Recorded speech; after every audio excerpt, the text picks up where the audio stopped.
성부와 성자와 성령의 이름으로.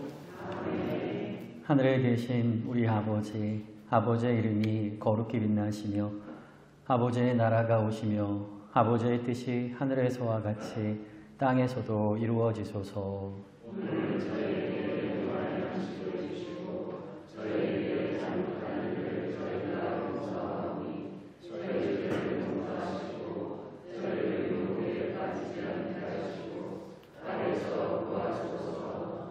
아멘. 우리들의 도움이신 성모 마리아님, 성부와 성자와 성령의 이름으로. 아멘. 네, 반갑습니다. 잘 지내셨어요? 네. 이렇게 화순에 오니까 다른 곳에 이렇게 강의나 연수 또 피정할 때랑 또 느낌이 다르더라고요. 제가 그 모술보 본당 공소였기 때문에 이제 보통 이야기할 때는 모술보 출신이라고 하지만 제가 여기 화순공소 소속이었기 때문에 사실 여기가 저희 출신 이제 본당이거든요. 그래서 이런 말이 있잖아요. 네, 예언자는 고향에서 환영받지 못한다. 그래서 여기서 환영받지 못할까 그런 생각을 했는데, 그리고 오면서 이런 생각했어요. 아이고, 저희 그 부모님이 와 계실까? 그러면 부모님 앞에서 내가 무슨 말을 할 수 있을까? 근데 다행히 제가 부담될까 봐 안 오셨네요. 아버님도 귀가 안 들리셔서 또 귀도 안 들리시는데 계속 와서 계실까? 이런 걱정도 했는데 오히려 마음 편한 것 같습니다. 네, 오늘 이제 대림 특강이거든요. 그러면 아무래도 대림에 대해서 이야기하는 거예요. 근데 대가 이제 기다릴 때에다가 림이 오신다는 거예요. 그러니까 오시는 걸 기다리는 시기라는 거거든요. 그래서 그냥 라틴어 원래 이 시기는 오심의 시기다, 오는 시기다 이렇게 돼 있어요. 근데 이제 한국에서는 그걸 번역할 때 오시는 것을 기다린다, 이제 이렇게 하고 있어요. 근데 이 대림시기의 전례를 가만히 보면 대림시기의 전반부에는 예수님께서 오셨었잖아요. 그렇죠? 오랫동안 기다리던 우리에게 예수님께서 오셨었기 때문에 그 예수님께서 오셨던 것을 기억하고 기념하는 주간으로 보내고, 또 대림시기의 나머지는 이제 마지막에 또 오시기로 하셨잖아요. 그래서 나중에 오실 예수님에 대해서 기념하면서 이제 성탄을 준비하게 돼요. 그래서 오늘은 이 피정 강의는 4가지 주제로 이렇게 이루어질 거예요. 첫 번째는 뭐냐면 예수님께서 처음에 오셔서 우리를 구원하신 게 왜 우리에게 기쁨이고 구원인가? 왜 우리가 그걸 기억하는가에 대해서 먼저 이야기하고, 두 번째, 마지막에 예수님께서 다시 오신다는 것은 무엇일까? 세상을 완성시키기 위해서 오신다는 것은 무엇일까? 왜 우리는 그것을 바라고 희망하는가에 대해서 이야기할 거고, 이제 세 번째는 그거는 이제 마지막에 오시는 그 예수님을 이제 공심판이라고 해요. 마지막 심판. 근데 세 번째는 사심판. 우리 인생의 마지막이 올 거잖아요. 그렇죠? 모든 사람들이. 그래서 우리는 우리 삶의 마지막을 어떻게 기다려야 할 것인가에 대해서 이제 이야기할 거고요. 기다림에 대한 세 번째. 지금 나에게 오고 계신 예수님. 내 삶에 계속 오고 계신 예수님을 나는 어떻게 깨어 기다릴 것인가. 이렇게 얘기할 거예요. 아셨죠? 네, 그래서 나는 첫 번째랑 세 번째는 관심 없어. 그럼 그때는 잠깐 졸으셔도 돼요. 내가 관심 있는 것만 잘 들으셔도 됩니다. 우선 우리가 예수님을 구세주라고 얘기해요. 근데 그 구세주라는 혹시 제 목소리 잘 들리시나요? 네, 다행입니다. 그 예수님을 우리가 구세주라고 하고 우리를 원죄 있잖아요. 아담과 하와가 지은 원죄에서 우리를 구원해 주셨다. 그리고 또 뭐라고 하냐면 죽음에서 우리를 해방시켜 주셨다 라고 이야기하잖아요. 근데 우리가 생각해 보면 아담과 하와가 선악과 따먹어서 지은 원죄가, 나는 선악과 안 따먹었는데 그게 나하고 무슨 상관이야? 그리고 죽음에서 해방시키셨다고 하는데 나는 지금 죽음이 두려운데? 그럼 나는 예수님께서 나를 별로 구원하신 것 같지 않네? 이렇게 생각하실 수도 있어요. 근데 원죄가 무엇인가를 곰곰이 생각해 보셔야 돼요. 뭐냐 하면 아담과 하와가 선과 악을 구별하는 그 나무 열매를 따먹고 눈이 밝아져서 처음에 몸을 가렸죠. 자기 몸이 서로 다른 걸 알고 부끄러워서 몸을 가렸잖아요. 그러면 선악과를 따먹기 이전에는 어땠다는 거예요? 선과 악이 무엇인지를 알았어요? 몰랐어요? 몰랐어요. 그리고 또 뭘 몰랐어요? 서로 알몸이면서도 부끄러운 거를 몰랐어요. 말하자면. 그러면 저희가 우리 교회법에서 어떻게 하는지 아세요? 여러분 천년성체 교리 받기 이전에 아이들한테 고해성사 보라고 합니까? 보지 말라고 합니까? 천년성체 받기 전에 아이들이 고해성사를 봐요? 안 봐요? 안 보죠. 천년성체를 한 다음에 고해성사를 보죠. 왜냐하면 천년성체는 그냥 우리가 먹는 일반 빵과 성체가 서로 다르다는 것을 구별할 줄 아는 아이들은 이제 교리를 받고 성체를 영할 수 있게 해주는 거예요. 근데 교회가 성체하고 일반 빵을 구별 못하는 아이는 아직 죄가 뭔지 죄가 아닌 게 뭔지를 구별 못하기 때문에 죄를 지을 가능성이 없다고 봐요. 말하자면 홍콩에 갔을 때 여러분이 홍콩에 만약에 갔어요. 근데 홍콩의 어떤 그 길거리에서 여러분이 담배를 피우고 있어요. 담배를. 근데 경찰이 와가지고 이제 왜 담배 피지 말라고 뒤에 써 있지 않냐? 노 스모킹이라고 써 있는 거예요. 근데 왜 담배 피냐 잡아가려고 하니까 이 사람이 경찰이 무슨 말 하는지 영어를 모르는 거예요. 이렇게 하면 어떻게 해요? 경찰이 잡아갈 수 있어요? 못해요? 못 잡아가요. 왜냐하면 여기서 담배 피면 된다 안 된다는 걸 이 사람이 알고 있었어요? 몰랐어요? 이 사람은 여기서 담배 피우면 안 된다는 걸 몰랐기 때문에 소위 말하는 무지가 형성되는 거예요. 그래서 못 잡아가는 거예요. 근데 경찰이 싹 갈 때 이 사람이 땡큐 그러면 어떻게 돼요? 바로 잡혀가는 거예요. 너 저 뒤에 거 읽었잖아. 그럼 여기서 담배 피우면 안 된다는 걸 알았잖아. 그리고 잡아가는 거예요. 그래서 선과 악을 구별 못하면 죄를 지을 가능성이 없어요. 그러니까 선악을 구별 못하는 아이들은 죄가 뭔지를 몰라요. 이게 선인지 이게 악인지를 모르니까 죄를 지을 가능성이 없는 거예요. 왜냐하면 죄는 죄가 무엇인지 알고 내가 그것을 자유로 의지해서 원해서 그걸 행해서 나쁜 결과를 내야 죄가 성립돼요. 말하자면 3살짜리나 4살짜리 아이가 막 포크 갖고 놀다가 동생을 딱 찔렀어요.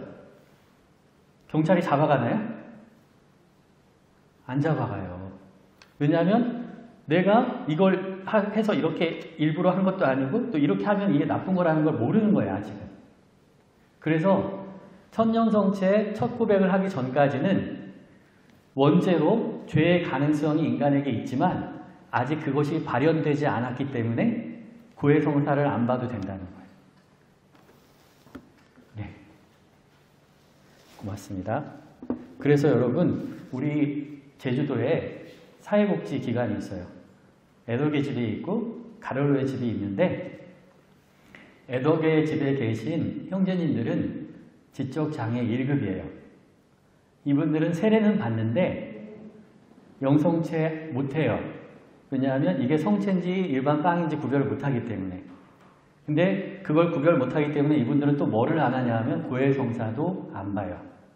그래서 어떤 분들은 그래요. 아니 이렇게 힘든 우리 우리 환우들에게 왜 고해성사를 교회는 안 줍니까? 이런 것까지 차별하세요? 뭐 이렇게 할 수 있어요. 근데 이렇게 말할 수 있어요. 이분들은 죄를 지을 가능성이 없어서 천국에 가실 테니까 형제님이나 열심히 사셔서 천국 가세요. 맞아요. 죄 지을 가능성이 없어요. 근데 지적장애 2급인 가롤로의 집에 계신 분들은 교리를 단순하게라도 받고 성체를 하면 아멘 하고 모시고 그렇기 때문에 그분들은 단순하지만 고해성사를 봐야 합니다. 그래서 저는 이렇게 주장해요. 지금 초등학교 3학년 때 천연성체 교리시키고 첫고에 시키잖아요. 근데 제 생각에는 이제는 5살 때 해야 될 것 같아요. 왜냐하면 예전에는 초등학교 저학년 때 개울이나 이런 데서 남자 여자애들이 빨개 벗고 놀았어요. 그리고 예전에 그때 보면 초등학교 저학 5학년이 되기 전까지는 남자애들이 엄마 손잡고 여탕에 가고 여자애들도 때려는 아빠 손잡고 남탕에 갔어요. 그래도 어때요? 부끄러운 줄 알아요? 몰라요? 몰랐어요. 근데 요즘은 어떻죠? 가요? 초등학교 저학년이라고 해서 남자애가 엄마 손잡고 여탕에 갑니까? 절대 안 가죠. 더군다나 비행기 타면은 초등학교 5학년, 이제 5살, 6살 돼 보이는데 아주 안 켜지게 엄마, 내가 그렇게 하지 말라고 했잖아! 딱 이렇게 해요. 얘는 원죄의 영향으로 선과 악을 구별하는 능력이 생겼을 뿐만 아니라 그게 벌써 발현됐죠? 얘는 지금 신자라는 고해성사 봐야 되거든요. 그래서 저는 그 연령을 특히 똑똑한 한국 사람들한테는 낮춰야 된다. 아직도 어떤 지역에서는 한 10살 돼도 그냥 빨개 벗고 즐겁게 지내는 데도 있을 거예요. 그래서 이 원죄라는 건 뭐냐면 바로 선과 악을 구별할 수 있는 능력을 인간이 가졌다는 것이고 그것은 여러분들도 다 갖고 있잖아요. 그렇죠? 우리도. 그렇지 않습니까? 어떤 것이 옳다 그러다 갖고 계속 싸우는 거잖아요. 그래서 그 영향을 우리가 갖고 있다는 거예요. 어떤 분이 저한테 이런 말을 하시더라고요. 자신은 애완견이 있대요. 반려견. 반려견이 있는데 당신은 이 반려견이 천국에 없으면 나한테는 그곳은 천국이 아니라는 거예요. 그래서 신부님 왜 동물에게는 세례를 안 줍니까? 나 이 아이하고 천국에 가야 되는데 라고 이야기했을 때 제가 뭐라고 했게요? 자매님 걔는 선악과 안 따먹었어요. 걔는 선악과를 안 따먹어서 강아지가 밥그릇 흩치고 뭐 해도 죄가 아니에요. 그게 그게 선인지 악인지 모르고 하는 거니까. 그래서 이 아이는 이미 여기 천국에 살고 있어요. 왜냐하면 여기 하느님이 이 세상을 창조하셨으니까 많은 분들이 착각해요. 죽어서 가는 게 천국이라고 생각해요. 그럼 하느님은 죽어서 가는 세상만 다스리시고 이 세상은 안 다스리나요? 이 세상도 하느님이 창조하셨죠. 네. 이 세상도 하느님 나라예요. 이 세상도. 하느님께서는 모든 만물을 창조하셨기 때문에 이 세상도 하느님의 나라고 여기 살아계신 분도 하느님 앞에는 살아있고 연옥에 있는 사람도 하느님 앞에는 살아있고 천국에 있는 사람도 하느님 앞에 살아있기 때문에 예수님께서 말씀하셨어요. 하느님 앞에는 모든 사람이 살아있다. 너는 정말 잘못 생각하는 거다. 이렇게 말씀하신 거예요. 그래서 분명히 말씀드리지만 인간에게는 선과 악을 구별하는 능력을 갖고 부끄러워서 몸을 가릴 때 그때 이미 죄를 지을 가능성이 열렸고 그래서 인간은 그거로부터 구원되어야만 하는 필요성이 생겼다는 거예요. 그래서 싸우기 시작했거든요. 예. 그 다음에 또 한 가지 죽음이 우리에게 들어왔다고. 그 애완견 이야기가 나왔으니까 요즘 보니까 어디 차 타고 가는데 광고에 뭐라고 되어 있냐면 마지막까지 그 반려견의 그 마지막까지 동행해 드립니다. 그러면서 그 반려견 장례식장 그러니까 반려견이나 애완동물이 죽으면 그 장례를 치러주고 매장하고 하는 것을 대행해 이렇게 해주는 그런 게 생겼더라고요. 그리고 이제 유튜브나 이런 걸 보면은 그 강아지들이 죽어갈 때 마지막으로 강아지들이 죽어갈 때 그때 옆에서 막 울면서 막 통곡을 하면서 막 이러면서 엄청 슬퍼해요. 그리고 강아지를 키우지 못하는 이유는 그 아이들이 나보다 먼저 떠나기 때문에 그걸 내가 견딜 수 없어서 나는 그걸 이제 키우지 못하겠다 이렇게 얘기하거든요. 근데 예전에 그 원시 부족들 있죠? 아마존이나 이런 데 사는 부족들한테 찾아가서 물어보잖아요. 죽음이 뭔지, 죽음이 뭐라고 생각하십니까? 죽는다는 것에 대해서 어떻게 생각하십니까?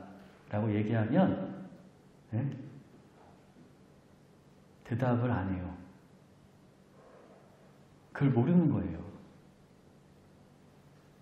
강아지는 죽음 이후에 천국에 갈지 연옥 갈지 죽는다는 게 무엇인지를 몰라요. 아셔요?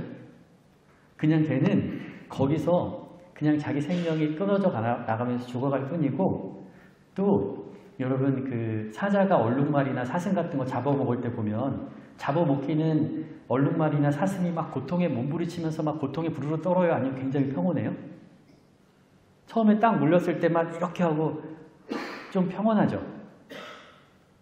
왜냐하면 딱 물렸을 때는 아프지만 그 고통이 딱 오면은 바로 호르몬이 나오면서 그 고통을 잊게 해주는 거예요.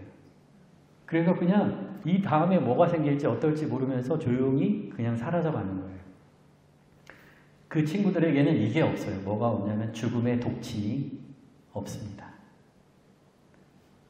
인간만이 이 선악과를 먹으면서 죽음에 대한 개념이 생기고 죽은 이후에 대해서 생각하고 그것 때문에 두려워하고 고통스러워하는 거예요. 그리고 총에 맞으면 얼마나 아플까 생각하시죠? 근데 총에 딱 맞았을 때 으악 한 다음에 계속 으악 이렇게 해요? 아니면 총에 딱 맞았을 때 으악 한 다음에 조금 있다가 할 말 다 하고 죽어요?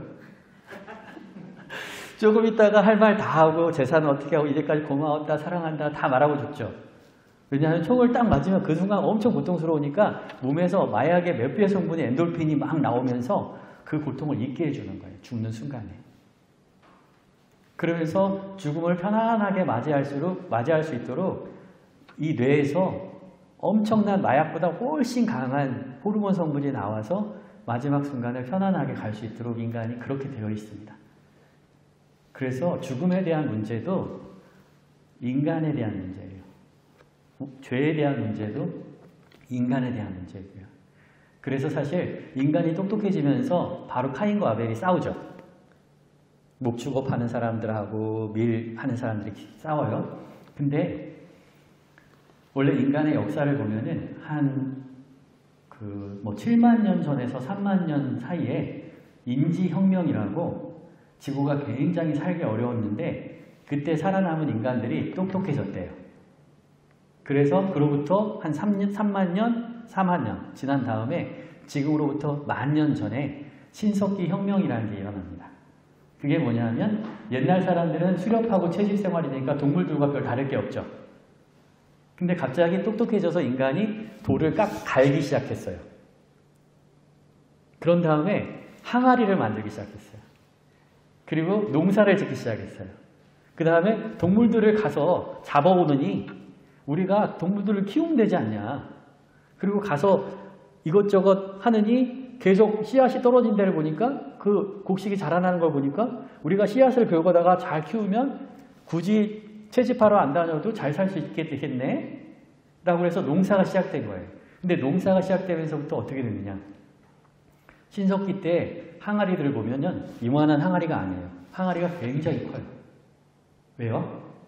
내가 필요한 것보다 더 많이 수확이 생기니까 잉여 곡물, 잉여 축산물이 생기는 거예요. 남는 거예요. 그러니까 내가 먹고도 남을 만큼의 쌀과 밀과 동물들이 생겼어요. 그러니까 어떤 사람들이 생겨났어요? 이제 내가 죽어라고 산속에 가서 사냥하느니 저놈이 가진 거 털어오면 되겠다. 안 그래요? 저놈 항아리에 저렇게 많이 쌓여있는데 저놈만 죽이면 저놈이 가진 거 다 내가 갖는데 그러면서 싸우기 시작한 거예요.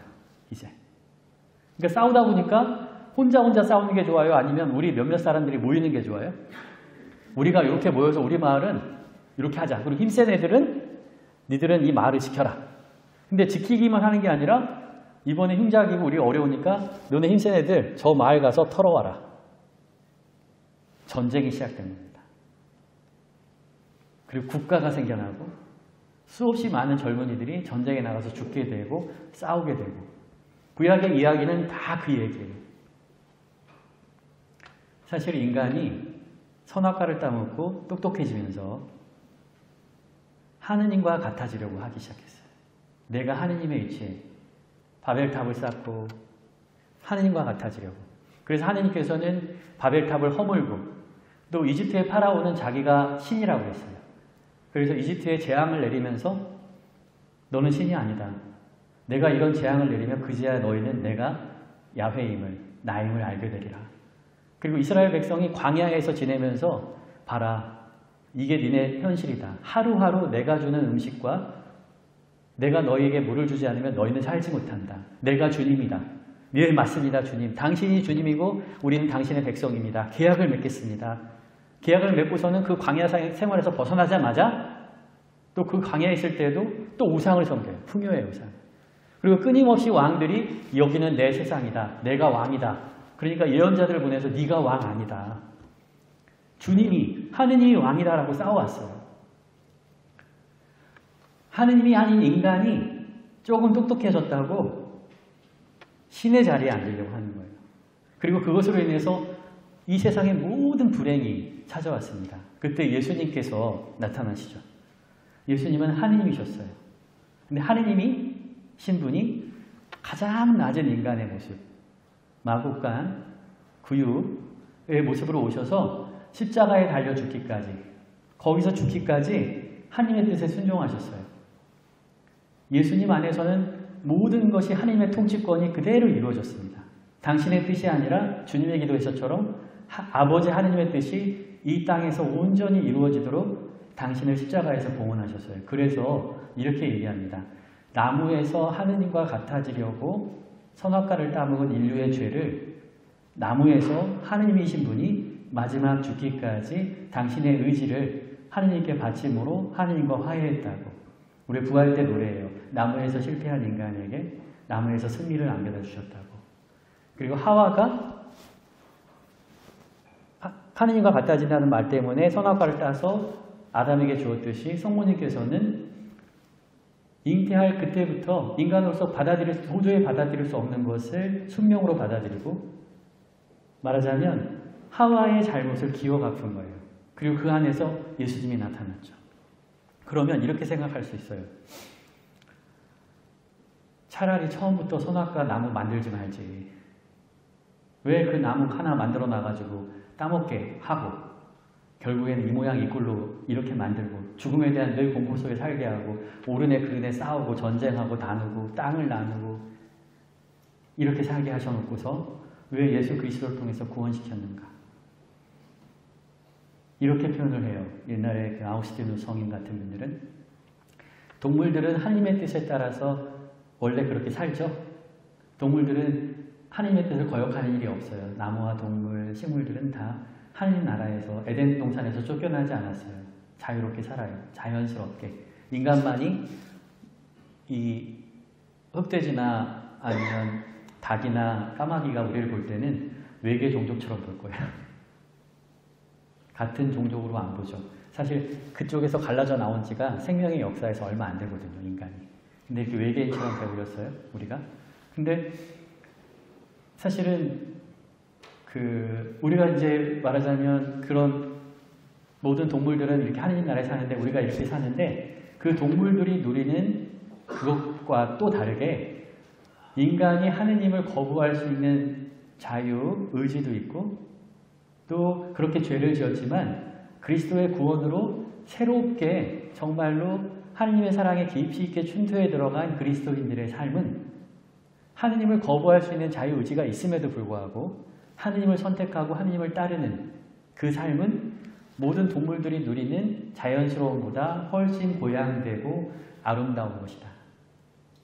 그러니까 우리는 죄에 빠질 가능성이 생겼고 죄에 빠지기도 하지만 거기서 돌아서서 하느님께로 나아갔을 때 아예 죄에 빠지지 않았던 상태보다 더 아름답고 빛난다. 하느님께서는 그런 영광을 우리에게 주시기 위해서 그렇게 하셨다라고 이야기하는 거예요. 그래서 광야에서 불뱀들이 사람들을 잡아 죽일 때 불뱀에 물리면 죽었잖아요. 그리고 우리가 선악과도 뱀의 유혹에 빠져서 죽은 거였거든요. 바로 그 뱀이 하나님과 같아지려는 인간의 교만, 내가 내 뜻대로 모든 것을 하려는 그 마음이 내 영혼을 물어버리면 우리는 죽습니다. 자기 안에 갇히고 사랑을 잃어버려요. 근데 십자가에 달린 분을 보게 되면 살아나리라. 십자가에 바로 그 뱀을, 그러니까 예수 그리스도께서 십자가에 달리셨을 때 그 하느님과 같아지려고 유혹했던 그 뱀도 십자가에 달려 죽었어요. 예수님께서는 그렇게 승리하셨거든요.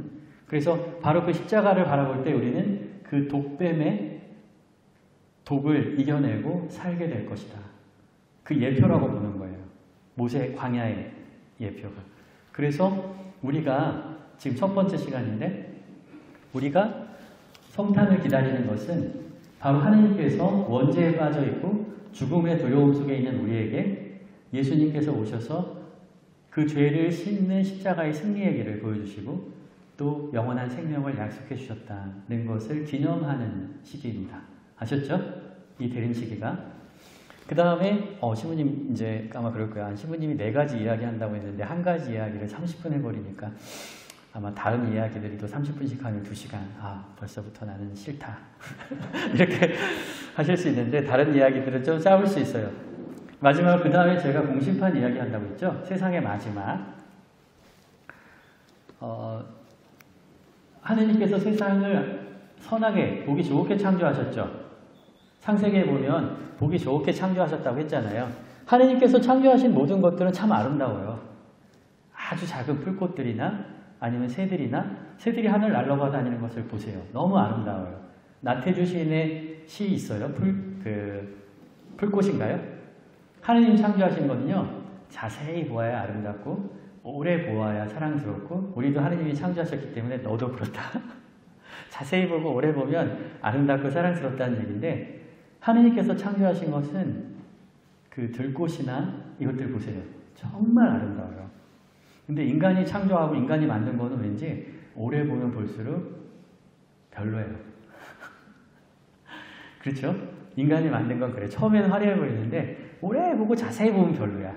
근데 하느님 만드신 거는 정말 그냥 평범한 것 같은데 잎사귀 하나, 나뭇가지 하나, 새, 심지어 곤충이나 벌레, 뱀은 좀 그렇고 자세히 보고 오래 보면 다 사랑스러워요. 말하자면 하느님께서 세상을 아름답게 창조하셨고 이제까지 세상을 아름답게 하기 위해 하느님이 계속 노력하셨죠. 세상을 구원하시기 위해서. 근데 우리 삶의 마지막 순간에 아니면 이 세상의 마지막 순간을 보기 안 좋게 마무리하실까요? 아니 세상을 보기 좋게 창조해놓고서는 마지막에 엉망으로 끝내시겠냐고요. 그것도 우리 인간 때문에. 그러실 것 같아요? 그렇게 안 할 것 같아요? 그렇게 안 하겠죠? 당연히 하느님은 세상을 아름답게 창조하셨기 때문에 인간이 아무리 난장판을 만들어도 결국 마지막에는 보기 좋게 완성하실 거예요. 근데 그게 인간이 보기 좋게가 아니라 하느님 보시기 좋게 완성하실 거라는 것은 너무나 당연한 일이니까 우리가 그것에 대해서 걱정하지 말자. 우리는 마지막 회를 알고 보는 드라마다. 마지막에 이게 어떻게 될까 저렇게 될까 막 두려워하면서 궁금해하면서 보는 드라마가 아니라 우리는 정말로 마지막 회를 이미 알고 이미 해피엔딩이라는 걸 알고 보는 드라마니까 편하게 보자는 거예요. 하지만 여기서 열심히 하나님의 뜻에 맞게 살도록 노력해야 되죠. 그래서 마지막 공심판은 모든 것을 되돌리고 회복시키고 완성하는 때이기 때문에 두려워하지 마세요. 아셨죠? 네, 세상 종말을 두려워하지 마세요. 그리고 예수님께서 말하셨어요. 세상 종말이 언제 온다. 내가 그리스도다. 아니면 언제 종말이 온다. 이런 사람들이 꼭 나타날 거다. 라고 예수님 말씀하셨죠. 복음에서. 지금 나타나요? 안 나타나요? 나타나죠? 그런 사람들. 근데 뭐라고 했어요? 그런 사람들 따라가지 말라고 했죠. 믿지 말라고. 근데 왜 이렇게 따라가요? 그렇게 미리 말을 해놓으셨는데. 아마 신천지나 아니면 이단 그 세상이 종말할 테니까 있는 재산 다 가지고 일로 오세요. 이제 세상은 얼마 있으면 망해요. 그래서 여러분들이 재산을 다 갖고 오면 그걸로 적금 들어놓는 거예요. 글쎄. 그런데 따라다니지 마세요. 아셨죠? 네, 세상은 아름답게 완성될 거예요. 저도 기숙사에 있을 때 제가 어디 가면 아이들이 물어봐요. 신부님 언제 오세요? 기숙사에서 제가 아이들하고 신학교 관련된 기숙사 아이들이랑 같이 살았거든요. 제가 어디 잠깐 나가려면 아이들이 물어봐요. 신부님 언제 오세요? 그럼 내가 오후 4시에 올 건데 오후 5시에 올 건데 라고 말해줄까요? 말 안 해줄까요? 말 안 해줘요. 왜냐면 그렇게 오후 내가 5시에 올 거야. 그러면 몇 시까지 놀아요? 애들이 공부 안 하고? 4시 45분까지 놀아요. 그러다가 15분 공부하는 척하고 앉아있겠죠? 그걸 내가 왜 해요? 그 바보 짓을. 그래서 저는 아이들한테 이렇게 말해요. 곧 올 거야. 근데 언제 올지는 나도 몰라. 그럼 어떻게 애들이 어때요? 신부님이 언제 올지 모르니까 공부하는 거예요. 만약에 지구 종말이 2060년에 온다고 정해져 있다고 합시다. 여러분 지금 열심히 살라고 할까요? 안 살아요. 2060년 그날까지 팽팽 놀다가 아마 59년서부터 고해소가 난리 나겠죠. 고해성사 보느라고. 그런 거는 저도 안 하는데 예수님이 할 리가 없습니다. 그러니까 그런 거 기다리지 마시고 마지막은 잘 완성될 테니까 기쁘게 열심히 사시면 됩니다. 예, 그 다음에 이제 우리들의 사심판, 우리들의 마지막 순간이에요. 생각을 해봅시다. 어떤 사람은요, 지금 제가 한 달 후에 제가 빚을 갚아야 돼요. 한 달 후에. 근데 지금 그 돈을 마련하려면 어려울 것 같아. 그러면 빚을 갚는 날은 한 달 후지만 지금부터 나는 어떤 날을 사는 거예요? 빚을 갚기 위한 날을 사는 거죠. 그러니까 한 달 후만 고통스러운 게 아니라 지금도 어때요? 그것만 생각하면 고통스러운 거예요. 근데 내가 한 달 후에 적금을 타요. 그러면 그날만 기뻐요? 아니면 지금 그 적금 타는 날을 기다리는 이때도 기뻐요? 지금도 사실 기쁜 거예요. 그러니까 어떤 사람은 기말고사를 기다려요. 근데 어떤 사람은 기말고사 끝난 다음에 방학을 기다립니다. 나는 어떤 사람은 방학을 기다리면서 열심히 공부해서 시험 끝나면 방학이구나 하면서 지금 뭐를 살고 있어요? 나는 방학을 살고 있어요. 이미. 근데 어떤 사람은 나 기말고사 어떻게 해? 이거. 그러면서 이미 기말고사를 살고 있어요. 그래서 이걸 뭐라고 하냐면 정말 론적인 삶이다 라고 해서 죽음을 기다리는 사람은 그때만 죽는 게 아니라 지금도 죽음을 사는 거고, 부활을 기다리는 사람은 그때만 부활을 사는 게 아니라 지금도 부활을 산다는 거예요. 말하자면. 그래서요, 인간은 그렇게 태어났어요. 그러니까 믿음과 소망이 굉장히 중요하다는데, 인간은 많은 사람들이 그래요. 나는 안 믿어. 나는 아무것도 희망하지 않아. 그렇게 말하는 사람은 다 거짓말이에요. 인간은 뭔가를 믿게 돼 있어요. 지금 오늘 이 강의 끝나고 집에 가서 내일 아침에 이렇게 다시 깨어날 거라는 걸 여러분이 알 수 있나요? 확신할 수 있어요? 못하죠.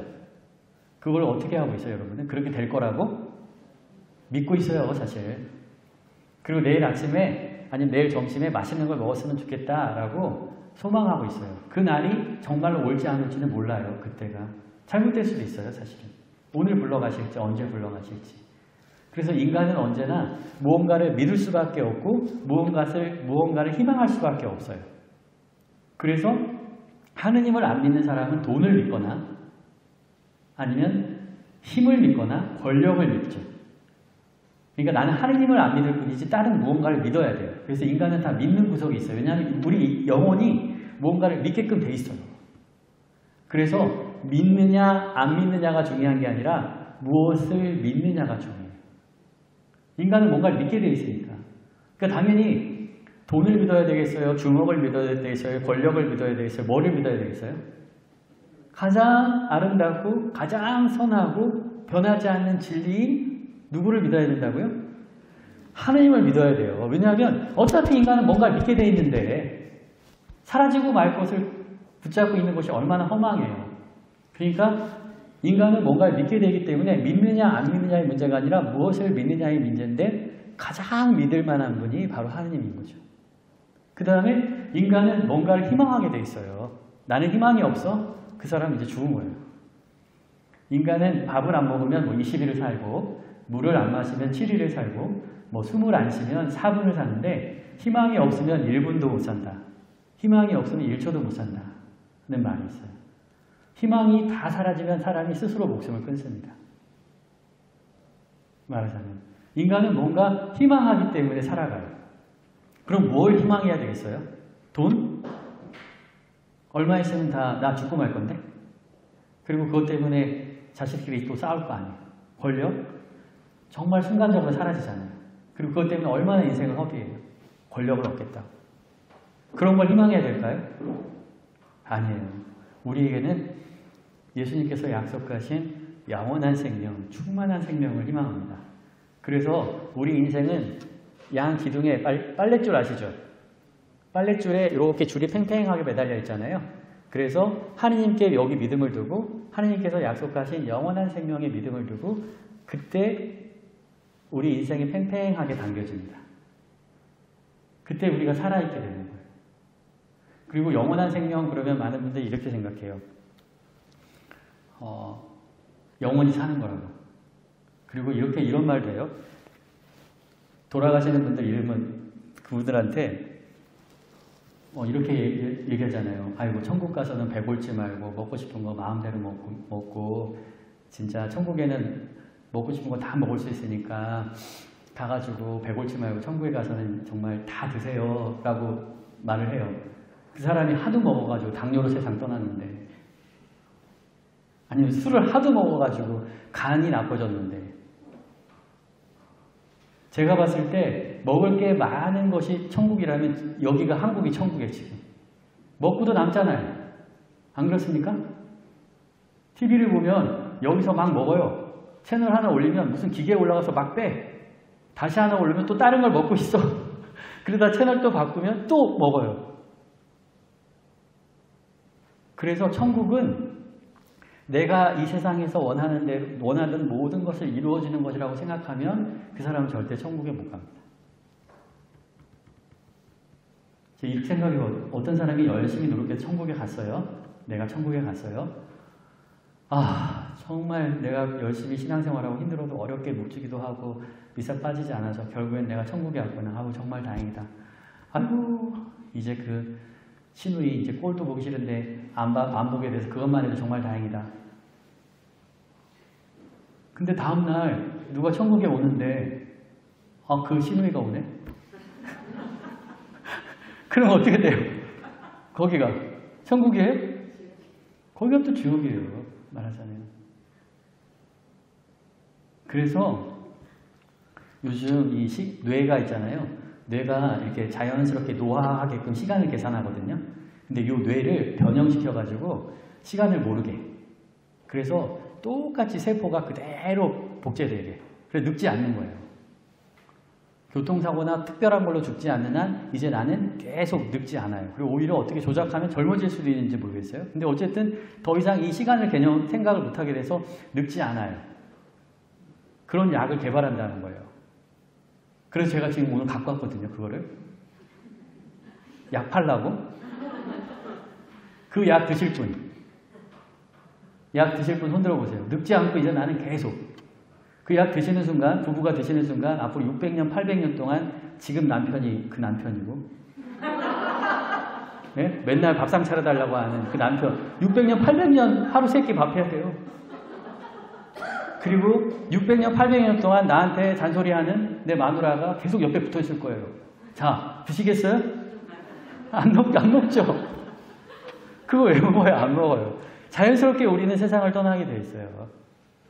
말하자면. 근데 여기서 중요한 건 뭐냐면 하느님과의 깊이 있는 일치 가운데 그 충만한 사랑 있죠. 모든 사람을 이렇게 사랑할 수 있게 되는 거.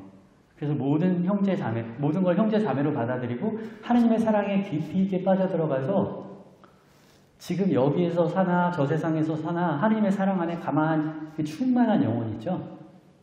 그래서 시누이나 시올케 아니면 어떤 사람이 와도 하느님 안에서 기쁘게 맞아들이고 사랑할 수 있는 사람. 그런 사람만이 영원히 사는 게 축복입니다. 지지고 볶고 싸우면서 영원히 사는 건 구질구질한 거예요. 굉장히. 그래서 여러분 원래 영원한 생명이라는 예수님의 약속은 충만한 생명이라는 히라보예요. 그걸 우리가 영원한 생명이라고 말하는 거예요. 그래서 우리가 그걸 영원성을 착각할 수 있어요. 근데 사랑에 깊이 있게 침투해 들어가서 살아가는 사람들은 바오로 사도가 말했습니다. 누가 이 그리스도의 사랑에서 우리를 떼어놓을 수 있겠습니까? 환난입니까? 박해입니까? 굶주림입니까? 위험이나 칼입니까? 아니면 죽음입니까? 그 무엇도 이 그리스도께서 그리스도에 대한 이 사랑에서 주님의 사랑에서 우리를 떼어놓을 수 없습니다. 여러분이 그 충만성을 느낀다면 체험할 거예요. 이 충만성과 이 사랑의 감정은 죽음도 갈라놓지 못할 거라고. 이 세상에서 우리가 그리스도와 밀접하게 연결돼서 살아가는 사람이 죽으면 또 관계가 끝나나요? 하느님이 뭐 그렇게 관계를 맺나요? 하느님은 이 세상에서 맺었던 그 관계를 지속시키실 거예요. 그래서 깊이 있게 하느님의 사랑을 체험한 사람은 알게 됩니다. 이 사랑 안에 영원히 머물게 될 거라는 것. 그리고 그런 사람들에게 충만한 생명이 있는 사람에게 영원성이 축복이 되는 거예요. 요즘 그 죽은 이후의 삶에 대해서 믿지 못하는 사람이 많은데 서울대학교 서울대학교 의과대학 교수님이 책을 냈어요. 우리는 왜 죽음을 두려워할 필요가 없는가? 정현채 님인가? 저도 한번 읽어봤어요. 근데 요즘 의사체험, 말하자면 심장이 멎고 뇌파도 다 정지됐는데 다시 살아나는 경우들이 생겨났어요. 막 충격이나 이런 걸로. 근데 뇌파까지 다 정지했으면 기억이 없어야 되거든요. 뇌파가 하나도 안 나타났거든요. 심장도 멎었었고. 근데 그렇게 깨어난 사람들이 죽은 직후의 체험들을 얘기해요. 이런 걸 체험했다고. 근데 놀랍게도 전 세계 어디서 그 체험했던 사람들이 그 사람을 보니까 조사한 게 건수가 한 30만 건이에요. 근데 그 사람들의 체험이 거의 동일해요. 뭐냐 하면 죽은 다음에 내가 죽어있는 내 모습 위나 아니면 그 옆에서 나를 바라본다는 거예요. 그리고 어디서 빛이 비춰오고 누군가 마중을 나온다는 거예요. 서로 말을 맞춘 게 아니라 다 비슷한 체험을 하는 거예요. 그러니까 30만 명 중에 25% 정도가 그런 체험을 하는데 그런 체험을 했던 사람들은 거의 똑같은 체험을 한 거예요. 심지어 급하게 수술을 하게 된 경우에 사고로 그러다 보니까 수술할 때 시계나 반지 같은 걸 막 빼놨어요. 그리고 죽었어요. 포기. 심장도 멎고 뇌파도 멈췄어요. 근데 전기 충격이나 하다가 다시 살아났어요. 근데 그 사람 손에 있던 반지나 시계 있죠. 이걸 못 찾는 거예요. 어디다 뒀는지. 급하게 막 수술실에서 하다 보니까. 근데 이 사람이 말하는 거예요. 거기 세 번째 서랍에 넣어놓으셨어요. 제가 봤어요. 그걸 아는 거예요. 더군다나 태어날 때서부터 소경이에요. 한 번도 세상을 본 적이 없어요. 근데 바로 그 죽음 의사체험 때 비로소 처음으로 자기 모습을 본 거예요. 그런 사례들이 계속 나타나는 거예요. 그리고 최근에 죽는 순간을 자꾸 유튜브나 영상으로 찍는 경우가 많이 생겼거든요. 그러니까 죽는 순간에 적지 않은 사람들이 그 뭔가를 보는 걸 보는 거예요. 말하자면. 그렇게. 그래서 이 의사 선생님이 지금 여기저기 강의 다니면서 주장하시는 게 뭐냐 하면 제발 중환자실에서 생을 마감하게 하지 말아달라. 환자를 못 고치는 것은 의료 실패가 아니라 이제 이 사람이 자연적인 생명을 다하고 떠나갈 때가 된 거다. 그래서 중환자실 어때요? 조금 몸이 안 좋아지면 바로 여기다 구멍 뚫어서 딱 호흡기를 꽂죠. 그럼 그때부터 말을 못 하거든요. 마지막 순간에 내가 가장 사랑했던 사람들하고 사랑했다, 고맙다, 함께 해줘서 고맙다 말도 못 하는 거예요. 이렇게만 하고. 그리고 또 막 죽을 것 같으면 어떻게 해요? 막 전기 충격을 하죠. 그래가지고 안에 갈비뼈 다 부러지고 막 난장판이 되는 거예요, 몸이. 그렇게 해놓고서 아유 실패했네. 죽었어요. 이렇게 한다는 거죠.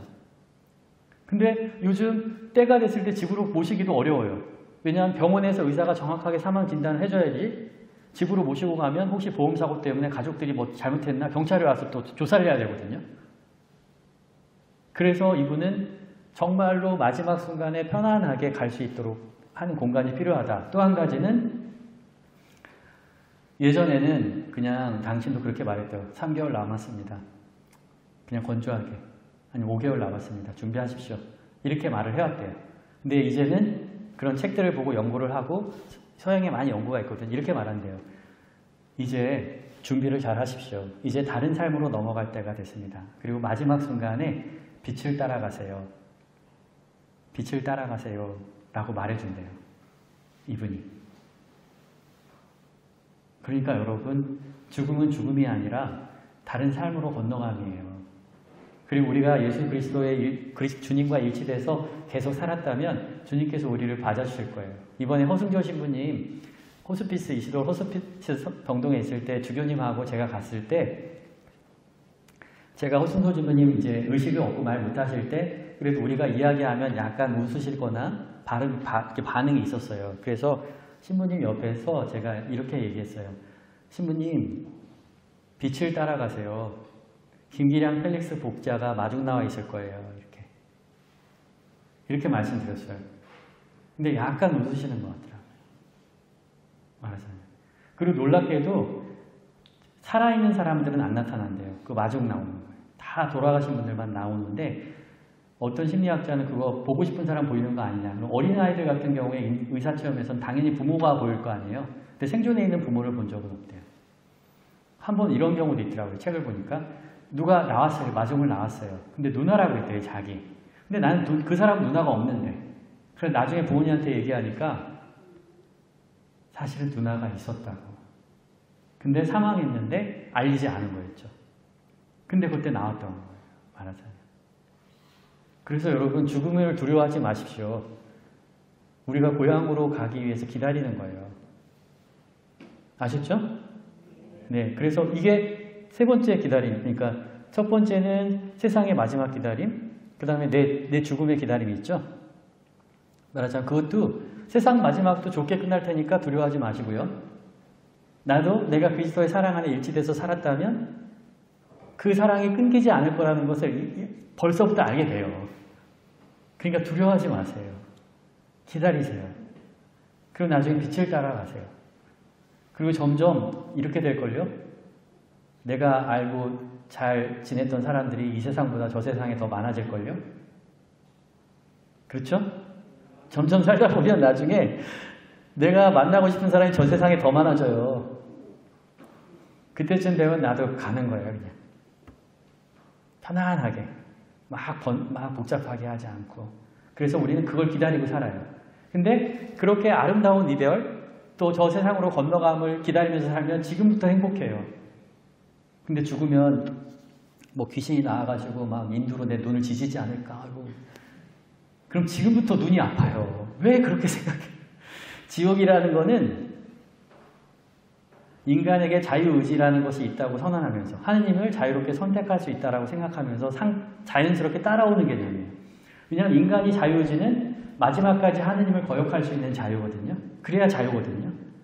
그래서 인간이 하느님을 거역할 수 있다. 그런 자유의지가 있다. 근데 그걸 거슬러서 하느님을 사랑하는 것이 하느님께 영광이 된다. 우리에게도. 그러면 마지막 순간까지 저 세상에서도 하느님을 끝까지 거부할 수 있는 가능성이 있기 때문에 하느님을 거부할 수 있는 가능성이 있어서 지옥이라는 개념이 나옵니다. 자비로우신 하느님인데 어떻게 자식들을 이렇게 괴롭혀요? 근데 아버지 하느님도 못하는 게 있어요. 스스로 하느님께 등 돌리고 스스로 괴로워하는 건 어떻게 할 수 없다는 거예요. 그래서 지옥이라는 게 있는 거예요. 저는 그 개념을 신학교에서 지옥이 왜 있을까 고민하다가 사실은 제가 신학생 때 이 화순돈당에서 여기 계신 어떤 할머님이 저 앞에서 차 마실 때 하신 이야기에서 저는 깨달음을 얻었던 거예요. 사실은. 저도 고민이 많았어요. 왜 하느님께서는 자비로우신 분이고 사랑이시라고 하는데 저렇게 잔혹한 지옥을 만드셨을까? 저렇게 겁주려고 하는 건가? 근데 겁주기만 하는 거고 진짜 없는 건가? 있는 건가? 막 신학생 때 고민했어요. 근데 제가 화순에서 여기 신학생 때 미사 와가지고 여기서 차를 마시는데 어떤 할머니께서 잘 기억은 안 나는데 이러시더라고요. 그거 지옥 그거 하느님이 만든 거 아니 주게? 하느님 실태나는 사람들이 지들끼리 모여서 만든 거 주게? 이렇게 말씀하셨어요. 그래서 제가 그때 그렇다.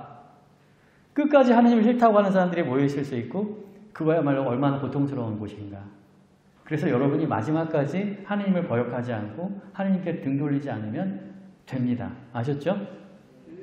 그래서 사랑 때문에 하느님을 사랑하는 거지 지옥에 떨어질까 봐 무서워서 하느님을 사랑하는 게 뭐가 좋아요? 여러분도 자식이 나를 좋아하는 게 뒤지게 맞을까 봐 나한테 잘하면 그게 좋습니까? 아니죠. 그냥 자식으로서 정말 부모를 사랑하는 마음으로 나한테 잘해줄 때 고마운 거잖아요. 이랬다가는 부모님이 내 눈을 인두로 지질까 봐 아버지한테 어머니한테 뭐 갖다 주면 그게 되겠어요? 아니겠죠? 예, 그렇습니다. 이제 마지막이에요. 지금 여기에서 나에게 오시는 예수님. 우선 예수님은 지금 나에게 성사 안에 오십니다. 성사 안에서. 지금 여기 살아가면서 내가 예수님을 만났다. 나는 정말 예수님을 분명히 봤다라고 생각하시는 분 손 들어보세요. 회장님 두 분. 다른 분들은 내가 긴가민가 한데 하여튼 예수님을 분명히 봤다. 나는 예수님을 분명히 만났다라고 자신이 없으시죠? 네. 나는 그게 더 무서우니까 이해가 안 돼요. 여러분 미사했죠? 미사할 때 뭐라고 해요? 주님께서 여러분과 함께, 그럼 뭐라고 해요, 여러분이? 또한 사제와 함께 라고 얘기하죠. 그리고 복음할 때 막 촛불 켜고 막 향치고 하죠. 왜요? 그리고 주교님이 관을 벗어요. 복음할 때는. 예수님이 말씀하시는 거라. 성사적으로, 성사라는 게 예수님의 일이에요. 그래서 성사예요. 미사는 성체 성사잖아요. 미사는 예수님이 하시는 거예요. 사제를 통해서. 여러분, 주님께서 여러분과 함께, 그럼 여러분이 뭐라고 해요? 또한 사제의 영과 함께 전능하신 천주 성부와 성자와 성령께서는 여기 있는 모든 이에게 강복하소서. 여러분이 아멘 기도했죠. 이 강복을 제가 할 수 있어요? 제가 할 수 있냐고 이거를. 누가 하는 거예요? 예수님이 하는 거라 준성사예요. 여러분 세례 누구한테 받았어요? 뭐 윤성남 신부님, 형경호 신부님한테 받았어요? 그분들이 세례 줄 수 있어요? 세례 누가 줬어요? 예수님이 그 신부를 통해서 여러분한테 세례 줬다니까요. 견지는 누가 줬어요? 예수님이 줬어요. 고해성사에서 여러분 죄 듣고 용서해 준 건 누구예요? 신부가 듣는 게 아니라 우리를 통해서 예수님이 듣는 거니까 절대 발설하지 말라고 하는 거예요. 예수님한테 맨날 고해에서 죄 용서받고 예수님한테 강복받고 여러분 차도 예수님이 축성해주고 여러분 집도 예수님이 축성해주고 아프다 뭐 하면 예수님이 사제를 통해서 안수해주고 더구나 미사 때는 그리스도의 몸 보십시오 하고 막 들면 딱 보고 근데 이렇게 들 때 딱 고개 숙여 안 보려고 나중에 못 봤다고 하려고 같이 보고서 그때 경배해야 되는데 딱 들면 고개를 숙여버려요. 나중에 봤다고 안 하려고. 그럼 예수님도 그럴 거예요. 나도 너 모른다 진짜. 더군다나 그때 안 본 사람들을 위해서 앞으로 나오라고 해서 앞에 나와서 이렇게 하면 어떻게 해요? 그리스도의 몸. 그럼 여러분 뭐라고 했어요? 아멘. 그리고서 몸에 받아 모셔서 지금 예수님이 여러분 안에 있는데 이렇게 만난 적 있냐고 하면 뭐라고 해요? 아, 잘 모르겠다. 저는 이게 신앙의 신비라고 생각해요. 다른 교파에서는 이게 성사가 없어요. 어떻게 인간이 사람의 죄를 용서해 줄 수 있느냐? 불만을 품어요. 그럼 제가 그들에게 묻죠. 여러분은 안수 받잖아요. 그럼 그 안수는 누가 해주는 거냐고. 목사님 해주는 거냐고. 안수 누가 해줘요? 그 목사님을 통해서 누가 해요? 예수님이 하시는 거잖아요. 그러면 예수님이 안수까지는 해주는데 죄를 듣고 용서해 주는 거는 못해. 그럴 수 있어요? 없잖아요. 왜 예수님께서 하시는 일을 인간이 안수까지로 한정해요? 말씀의 은사도 예수님이 줬다고 해요. 근데 그거까지만 해야지 죄를 듣고 용서해 주는 건 안 돼? 어림없는 소리. 하느님을 가둬놓는 행위예요. 그거는. 여러분은 예수님으로부터 부름 받았고 그래서 예수님한테 세례 받았고 예수님한테 견진 받았고 맨날 죄를 용서받고 우리 집도 우리 차도 내가 낀 묵주반지도 다 예수님이 축성해 줬다니까요. 그리고 매일 미사 때마다 예수님이 오셔서 당신 말씀을 다시 들려주고 전례주년에 따라서 또 다시 우리 안에 계시면서 우리에게 오시고 순환하시고 또 우리 몸 앞에 우리 눈 안에서 바로 우리 몸 안에 계셔요. 우리 안에. 그래서 저는 이렇게 생각해요. 천주교 신자들은 예수님이 자기 안에 있어서 안 보이는 것 같다고. 그리고 천주교 신자들은 예수님 안에 교회가 예수 그리스도의 신비체이니까 내 안에 너 있고 너 안에 나 있다. 이게 지금 우리 교회 그리스도와 우리와의 관계이거든요. 안에 있고 우리가 예수님 안에 있고 예수님 우리 안에 있으니까 안 보이나 봐요. 내 앞에 있어야 되는데. 자, 다시 한번 물어볼게요. 나는 예수님을 만났다, 봤다, 손 들어보세요. 네. 아직도 손 들면 안 될 것 같아요? 왜 손을 안 들어요? 말하잖아요. 아셨죠? 분명하게 성사 안에 예수님은 우리에게 오셔요. 그래서 미사를 기다리는 거예요. 주님께서 나에게 오셔서 당신 말씀을 들려주시고 내 안에 오시는 그 예수님을 기다리는 거예요. 그리고 또 한 가지, 성사가 아닌 상황에서 영으로, 성령으로 예수님 우리 안에 오십니다. 제가 예를 들어볼게요. 제가 이제 그 교구청에서 근무하면서 굉장히 힘든 일이 많았어요. 지금 이제 코로나 상황이고 얼마나 어렵겠어요. 교구 전체 별의별 이야기들도 많이 나오고 모든 것들이 다 뜻대로 안 될 때도 많아요. 그래서 어느 날은 밤늦게까지 야근하고 홀로 불이 다 꺼진 교구청에서 홀로 다 시건장치하면서 나와가지고 그런 날들이 많아요. 마지막에 불 끄고 교구청에서 나오는 날이 많죠. 그러면서 차를 탔는데 그냥 기운이 하나도 없고 가만히 운전도 못하겠고 아휴 그냥 가만히 앉아있는 거예요. 힘이 없어가지고. 그러다가 이제 다시 운전을 하면서 주교관 올라가면서 그냥 마음속에서 주님 그랬어요. 아유 주님 이렇게. 근데 우리 중앙성당 거기서 남문 노타리 쪽 쭉 지나가는데 마음이 괜찮아. 다 주님이 하시는 거니까 다 잘 될 거야. 이런 마음이 제 안에 들기 시작하더라고요. 그래서 쭉 올라가서 시청 지나왔는데 고산동산 올라갔는데 갑자기 기뻐지는 거예요. 제가. 그리고서는 중앙여고 지날 때는 눈물을 흘리면서 노래를 하고 있었어요. 찬송을 불렀어요. 자, 제가 차에 탈 때랑 주교관에서 내릴 때 저한테 뭐가 잘 됐다는 문자 하나도 없어요. 성무비나 미사예물 입금됐다는 문자도 없었어요. 아무것도 없었어요. 근데 제 마음이 완전히 변해 있었어요. 이건 누가 할 수 있는 거예요? 성령께서 하시는 거예요. 성령께서 저한테 와주셨던 거예요. 여러분도 그런 체험이 있습니다. 어떤 때는 정말 보기 싫고 힘든 사람인데 어느 순간 갑자기 그 사람이 갑자기 나도 모르게 확 용서될 때가 있어요. 그리고 어떤 때는 정말로 내가 어떻게 해야 되나 이걸 어떻게 해야 되나 고민하는데 갑자기 어떤 때 나한테 확 그것을 할 수 있는 힘이나 이겨낼 수 있는 힘이나 의지가 나한테 확 생기는 때가 있어요. 그때 성령께서 여러분을 찾아주신 겁니다. 예, 그래서 그때 여러분은 바로 감사합니다 라고 고마워해야 돼요. 그래서 많은 사람들이 이걸 생각해요. 하루 일과를 마치면서 죄의 성찰을 해요. 내가 뭐 잘못했나, 뭐 잘못한 게 없나, 뭐 빠진 건 없나. 근데 원래 의식 성찰이라고 하는 것을 우리 한국에서 이상하게 번역을 양심 성찰이라고 해버렸어요. 의식 성찰인데 그걸 양심 성찰이라고 해버리니까 잘못한 거 없는지 성찰을 하는 거예요. 근데 원래 의식 성찰이라는 것은 하루 종일 내가 아침에 일어나서 9시까지, 9시에서 12시까지, 12시에서 오후 3시까지, 오후 3시에서 6시까지, 6시부터 밤 9시까지 섹터를 나눠가지고 한 번씩 내 마음이 어땠나? 혹시 성령님께서 나한테 와주신 적은 없나? 아니면 지금 내가 굉장히 어두운 느낌이나 미운 감정이나 슬픈 감정 속에 빠져있지는 않나? 생각하고 다시 주님께 기도하면서 성령의 은혜를 청하라는 거예요. 그래서 성부율도 기도는 3시경, 6시경, 9시경, 아침 9시, 12시, 오후 3시, 그 다음에 아침 기도, 저녁 기도, 이 하루를 돌아가면서 기도를 바치게 돼 있어요. 근데 여러분들은 그거에 준하는 게 3종 기도입니다. 그러니까 3종 기도 딱 바칠 때 주님께서 혹시 나에게 찾아와 주시지 않았나? 그리고 내가 굉장히 어두움과 어려움 속에 있다면 다시 예수님께 청하고 주님께서 성령께서 오셔서 나의 마음을 위로해 주시길 청해야지 라고 딱 종치면 정신 차리고 기도하라는 거예요. 그래서 서양은 옛날 항상 그 시간대에 주교자 성당에서 종을 쳐주는 거예요. 깨어나라고. 의식을 차리라고. 깨어 기도하라고.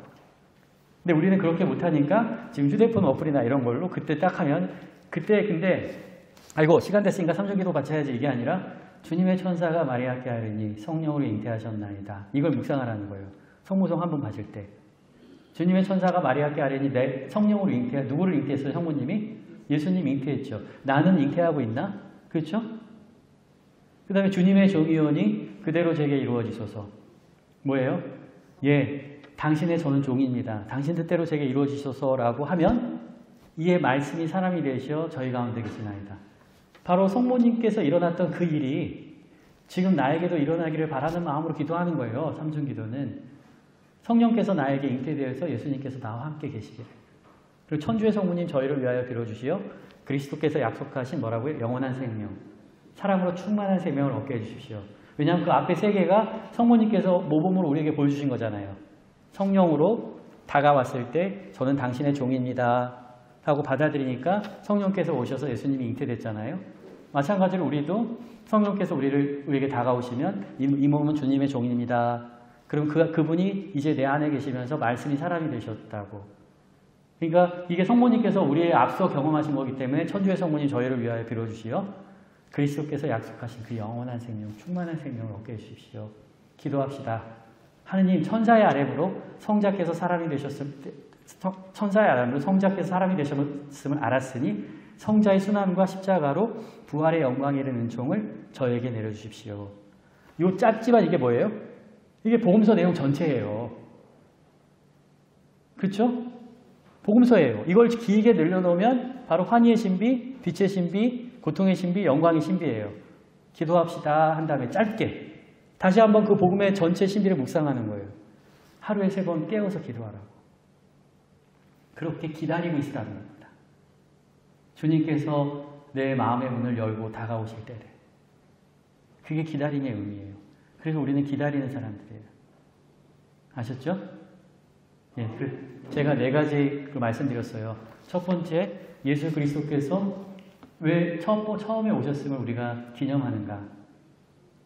우리가 원죄에 빠졌고 죽음의 독침 속에 있는데 그분께서 오셔서 바로 그 원죄를 기어갖고 죽음의 두려움을 이겨내셨다. 그래서 그걸 기다리는 거고 마지막을 기다리는, 종말을 기다리는 것. 근데 그 종말은 아름다울 것이고 완성일 것이다. 우리가 뜻하는 바가 아니라 하나님 뜻하는 대로 보기 좋게 완성하실 것이다. 우리는 이미 해피엔딩을 기다리며 사는 사람들이다. 그 다음에 나의 개인적인 사심판, 죽음은 죽음이 아니라 저 세상으로 넘어가는 것이고 더 중요한 것은 그냥 죽음이 아니라 바로 하나님의 영원성, 충만성에 연결된 채 그때를 기다리는 거라고. 설레이는 마음으로 준비하면서 기다리는 거예요. 그래서 천주교 신자들은 죽음을 두려워하면서 맞닥뜨리고 어쩔 수 없이 겪게 되는 사람들이 아니라 그걸 너무나 잘 준비하고 그걸 기다리면서 마지막까지 최선을 다해서 마라톤을 달리듯 산티아고 순례길을 가듯 마지막 걸음까지 최선을 다해서 가고 마지막에 예수님의 빛나는 얼굴을 만나는 사람들이에요. 그리고 지금 여기에서 우리에게 오고 계신 예수님, 미사 때 계속 우리에게 축복할 때, 기도할 때, 또 우리 일상 안에서 꼭 필요할 때 오고 계신 예수님을 발견하고 인지하고 감사의 기도를 드려야 된다. 그럼 알게 돼요. 이 사랑에서 죽음도 결코 우리를 그리스도에 대한 사랑에서 끊어놓을 수 없다는 거죠. 그래서 우리 대림 시기에 이 기다림을 생각하면서 잘 성탄을 준비하시고 항상 그 성탄의 기쁨 속에서 여러분 안에도 예수님이 잉태되기를. 그래서 여러분은 성모님 같은 존재가 되는 거예요. 그래서 마니피캇을 부르는 거예요. 우리 사제들도 사제소품을 받은 다음에 그래서 기쁨에 충만한 마니피캇을 부릅니다. 그래서 늘 이야기하지만 여러분은 움직이는 성전이기 때문에 앞으로 목욕탕 가실 때 어디 가면 요즘 가지 않으시죠? 코로나 때문에. 어디 가면 그러면 목욕탕 간다고 하지 마시고 성전 청소하러 간다고. 왜냐하면 예수님 모시고 있으니까. 그리고 여러분 미장원 가실 때 어디 가십니까? 그러면 머리 하러 가면 하지 마시고 성전 리모델링 하러 간다고 말씀하시고요. 성전에 너무 많은 니코틴과 알코올을 자꾸 뿌리지 마세요. 아셨죠? 우리는 예수님께서 머무시는 거룩한 성전이니까. 아셨죠? 네. 영광송으로 마치겠습니다. 성부와 성자와 성령의 이름으로 영광이 성부와 성자와 성령께 아멘. 성부와 성자와 성령의 이름으로 아멘.